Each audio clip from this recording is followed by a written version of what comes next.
DETV News is brought to you by DART, Delaware Public Transit Service, moving you forward.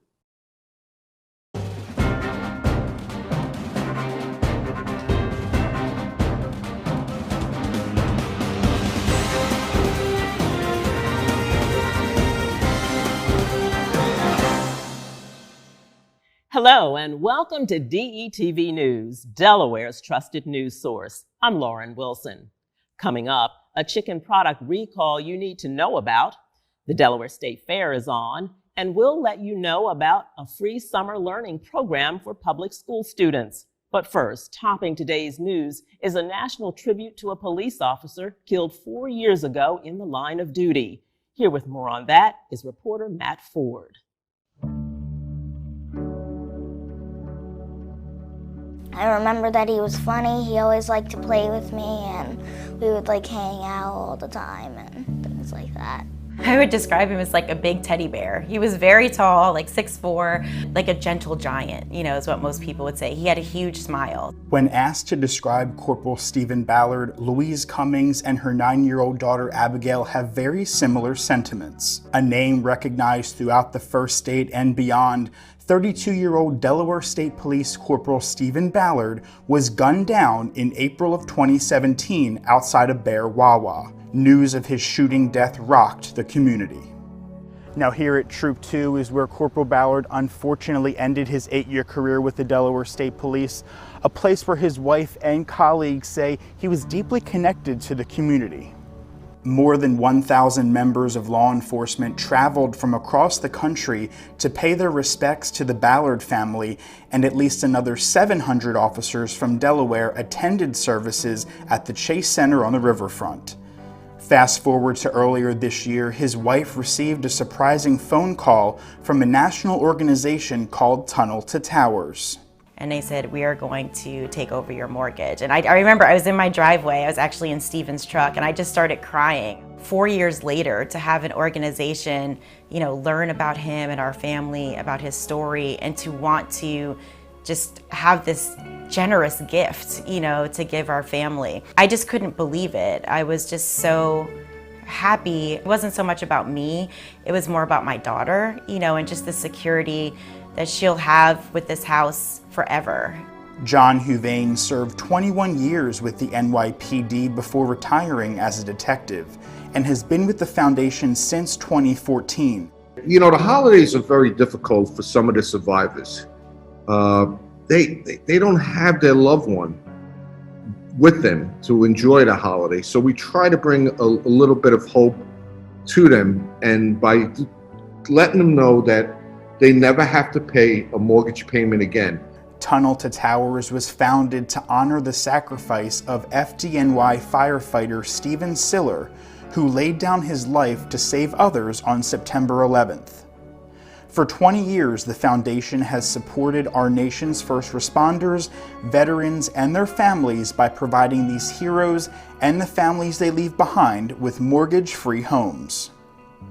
Cummings tells us her late husband had a passion for giving back, something she herself is well known for in the community. I started a fund at the Delaware Community Foundation. So he died April, I started that December of 2017. And each year we do a big benefit. And so I started that because Stephen always gave back and he loved to help the community. And so I know with him physically not being here, I wanted to be able to create a legacy for him that would go on in perpetuity. So we help different nonprofit organizations. So each year we do a big benefit, we raise money, and then we give a grant to a different nonprofit throughout the state. On September 17th, the Let Us Do Good Ball will be held in honor of Corporal Ballard. Tickets for the event, hosted by Tunnel to Towers Delmarva, can be purchased on their website. The third annual Tunnel to Towers Delmarva 5K Run and Walk will be held days later on Sunday, September 19th.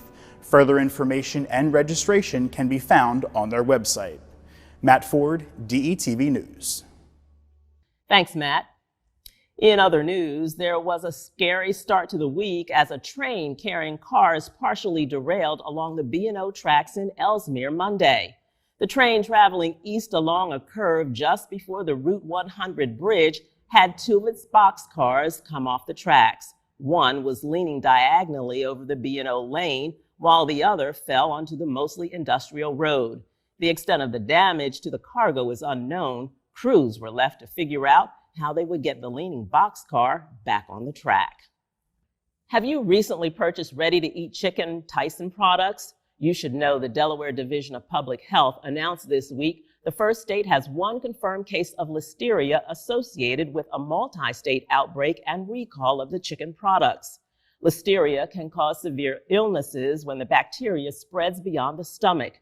Pregnant women, those 65 years or older, and people with weakened immune systems are at higher risk. The frozen, fully cooked chicken products subject to the recall were produced between December 26, 2020 and April 13th of 2021 and have the number ESTP 7089 on the bag. Pictures of the recalled labels can be found on the U.S. Department of Agriculture website shown here on your screen.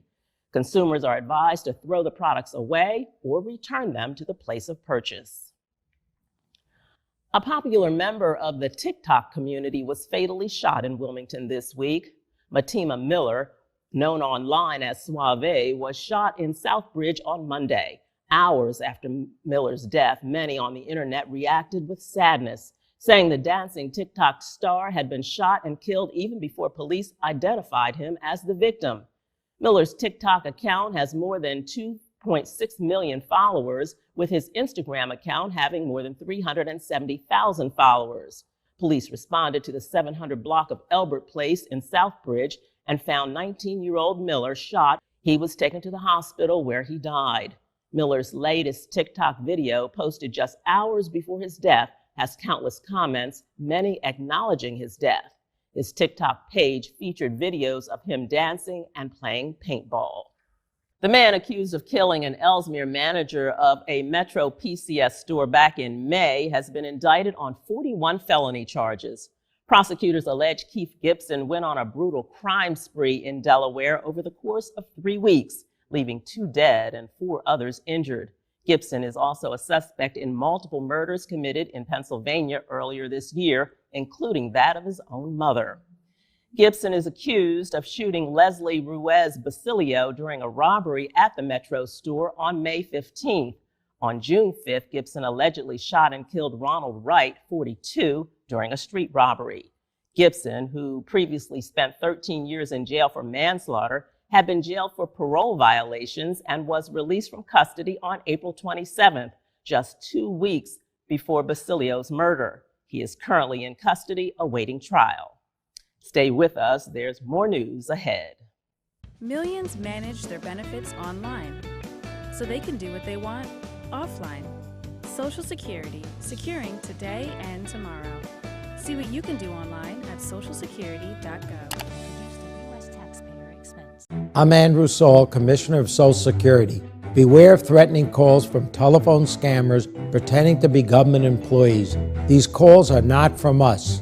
Hang up and report the call at oig.ssa.gov. Delaware State University finalized the acquisition of Wesley College in downtown Dover.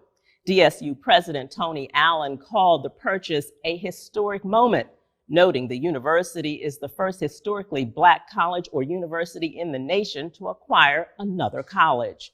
The process took more than a year and means DSU will acquire 50 acres of land, 21 buildings, and 14 academic programs.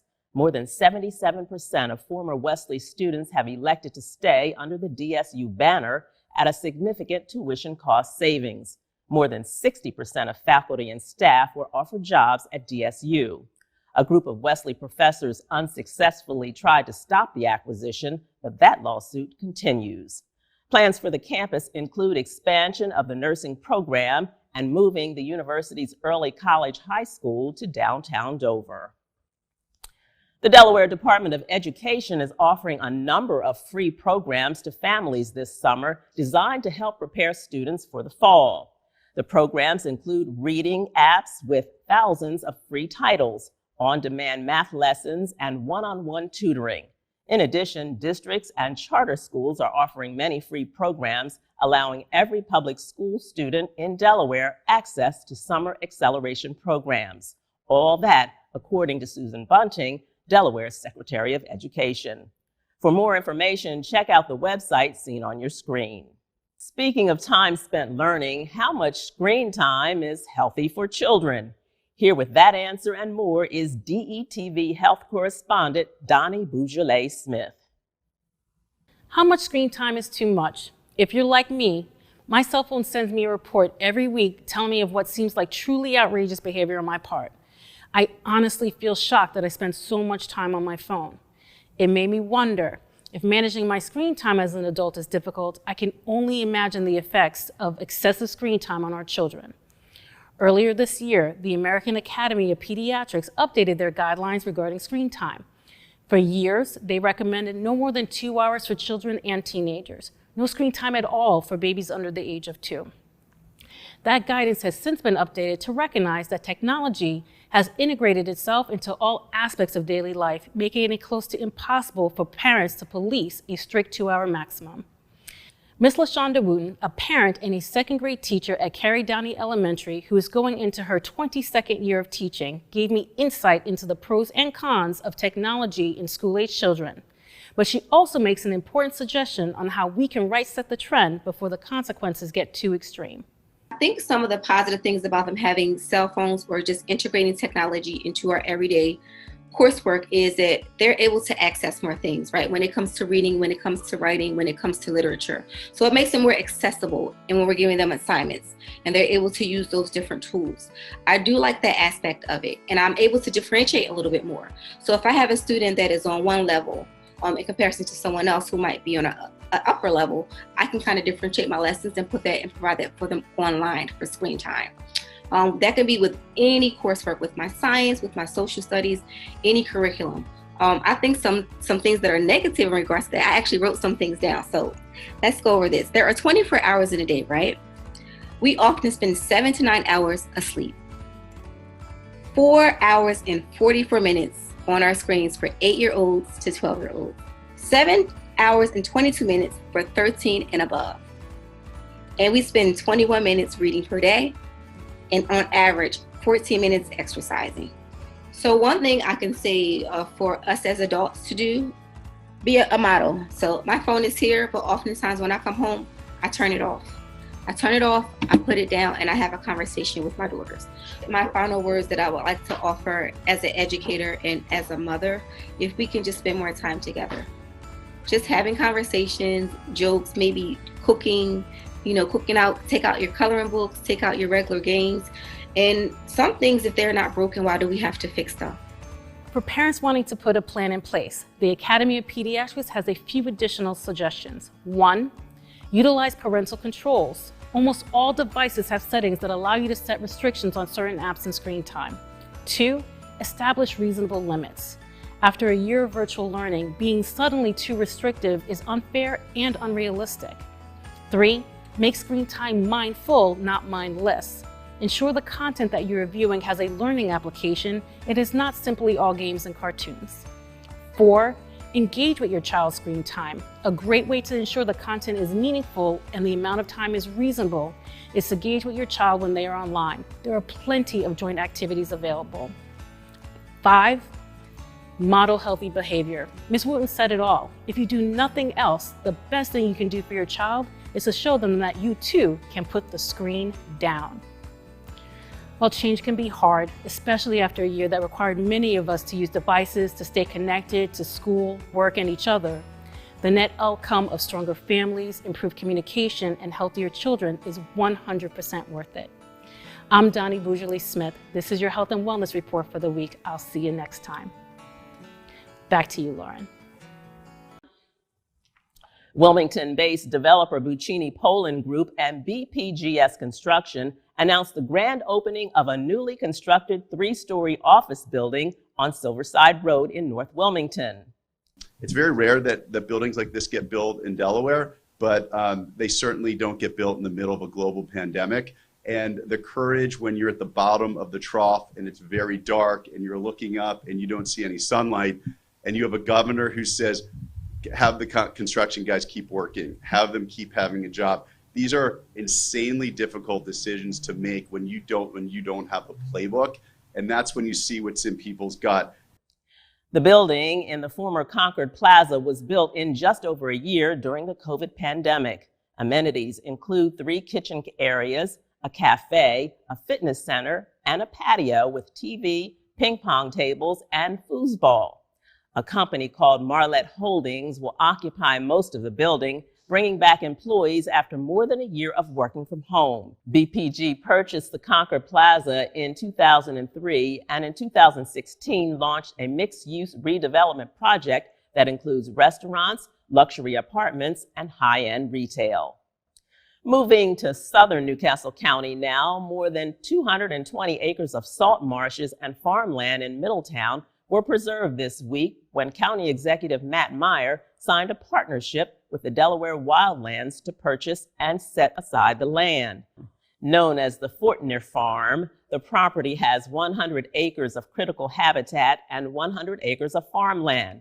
The county contributed half of the purchase price at $1.2 million, which allowed Delaware Wildlands to acquire the land along Port Penn Road. Delaware Wildlands is a nonprofit organization that manages more than 22,000 acres of preserved land in the state. Well, there's good news for dog owners. A new bark park opened this week. The 1-acre fenced park is located on River Road in Bellefonte and was made possible by $50,000 in state bond bill assistance from State Representative Deborah Heffernan. You know, we didn't have a dog park this side of Bellefonte. It's really great to have this amenity in this area for people, for dogs. It has shade, it's big. I'm so excited. The park is split in 2 sections for the pooches, one side for larger dogs and the other side for smaller dogs.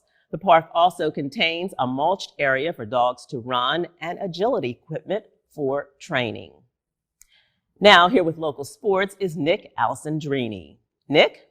Thanks, Lauren. Another busy week of sports here in Delaware. We got our Grail Sports Basketball Summer League underway. We had a few decisions, a baseball call-up, and a WNBA All-Star. And we'll begin with Benijah Laney, who was named a WNBA All-Star for the first time in her career this year. She averaged over 19.5 points, 3 rebounds, and 2 assists for the New York Liberty, and again was named to her first All-Star appearance. Laney was coming off a season back in 2020 where she was named First-Team All-Defense and Most Improved Player. And if you remember, Benijah Laney was our 2011 Smyrna Basketball Player of the Year. If you want to catch Benijah in the All-Star game, you can check it out on ESPN on July 17th at 7 p.m.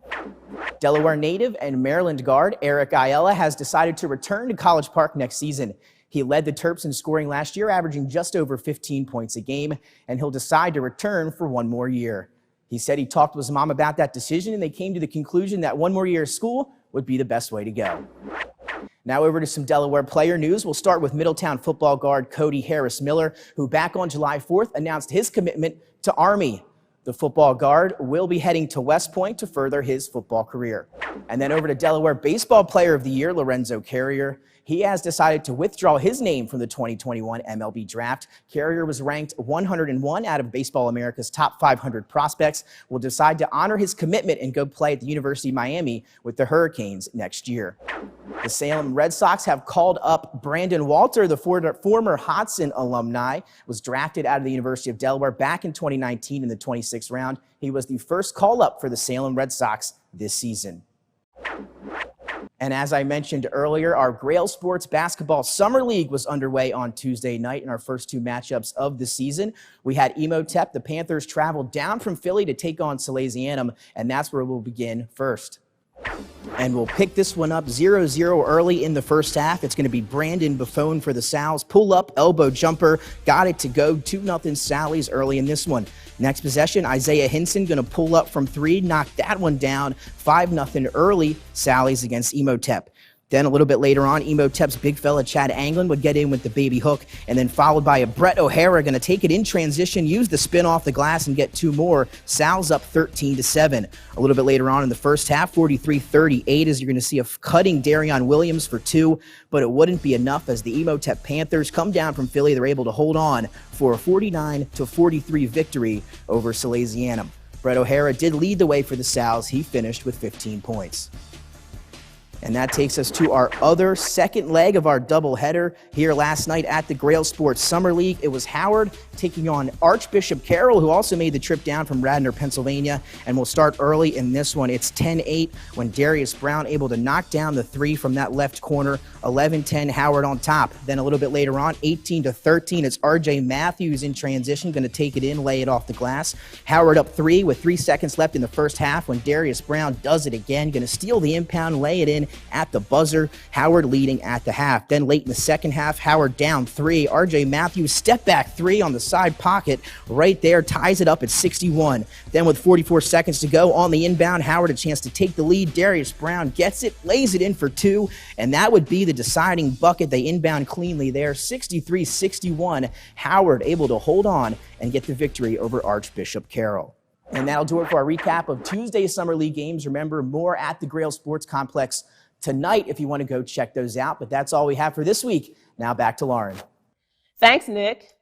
No, you're not seeing double. There are two signs touting Dolly's Candyland in the first block of Rehoboth Beach Boardwalk for now. The landmark 35-foot-long Dolly's sign is still on the roof of the now empty candy store on the boardwalk, where it was placed in the early 1960s. But now a brighter, similar-looking, smaller sign has been erected on the building of Dolly's new Rehoboth Avenue location, which is only 50 feet away from the old one. Enjoy the twins while you can. This is the last summer the larger iconic marker of the beloved Delaware business that's been around since 1927 will grace Rehoboth's skyline. Earlier this year, Dolly's owner decided to move the candy store from its prime spot on the boardwalk after his cousin, who owns the building, increased the rent. He said the sign might be relocated to a new production facility he is building or possibly donated to a museum. The annual Delaware State Fair is officially coming back in full force after COVID forced it to limit activities last summer. The Kent and Sussex County Fair hosts more than 300,000 visitors every year. There's something for everyone with games and food and vendors, concerts, carnivals, and even a demolition derby. Some headline performers this year include Southern rock band 38 Special and country star Tracy Byrd, among many other performers. The fair in Harrington begins July 22nd at noon and ends on July 31st at 11 p.m. Admission is $9 for adults, but the concert events need separate tickets. You could also buy a 5-day gate pass that allows you to beat all the lines. A Philadelphia program that allows EBT card holders to visit art institutions at a discounted rate has expanded to Delaware. Access Philly is the brainchild of ArtReach, a 35-year-old Philly nonprofit focused on making arts accessible to more people. This includes helping people with disabilities and those living in low-income communities to visit museums, theaters, public gardens, and other cultural institutions. Access Delaware allows anyone with a state EBT card to pay just $2 when they visit over 10 museums and gardens in the Wilmington area, with 3 guests at that rate. Participating institutions include Nemours, Winterthur, Hagley, and Longwood Gardens. There are no blackout dates or times, and people can go as many times as they want. Some institutions still require advanced reservations due to COVID-19. Funding from the Delaware Division of Arts and the Delaware Humanities Council makes the program possible. For additional information, head to artreach.org. County Executive Matt Meyer joined a group of doctors from the Nemours A.I. DuPont Hospital for Children for a medical mission to West Africa. The trip is the third similar mission arranged by the Delaware Africa Caribbean Coalition.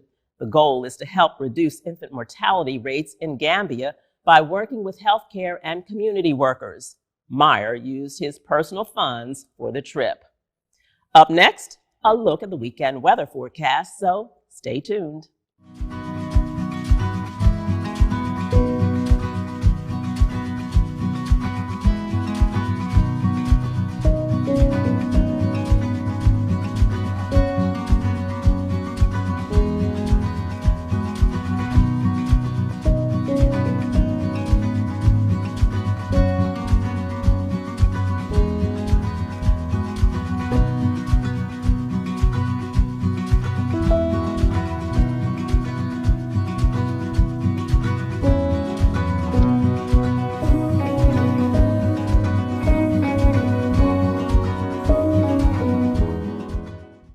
Looking for something special for your teens?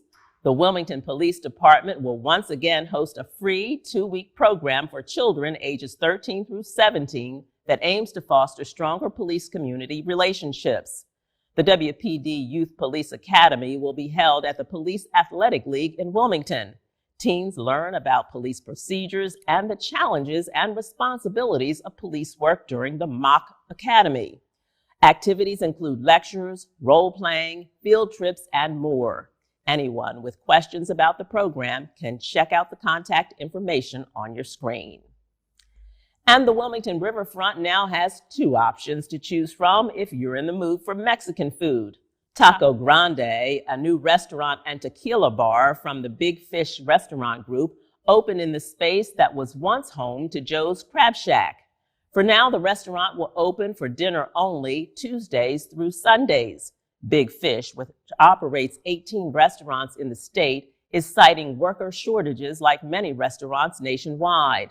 The National Restaurant Association reports staffing levels at U.S. restaurants remain well below pre-pandemic readings, with only 4 states in the country seeing a rebound. Sadly, Delaware is not among them. Well, those green tickets we all know and love are back at Rehoboth's Funland. Starting today, Funland will resume offering ride admission with tickets instead of a pandemic-mandated time admission system. Last July, Funland dropped the tickets and switched to a 2-hour reservation block system. 17 rides are currently open, with just 2 rides being closed due to physical distancing concerns. That wraps up this week's report. I'm Lauren Wilson. Thank you for watching, and we'll see you next time.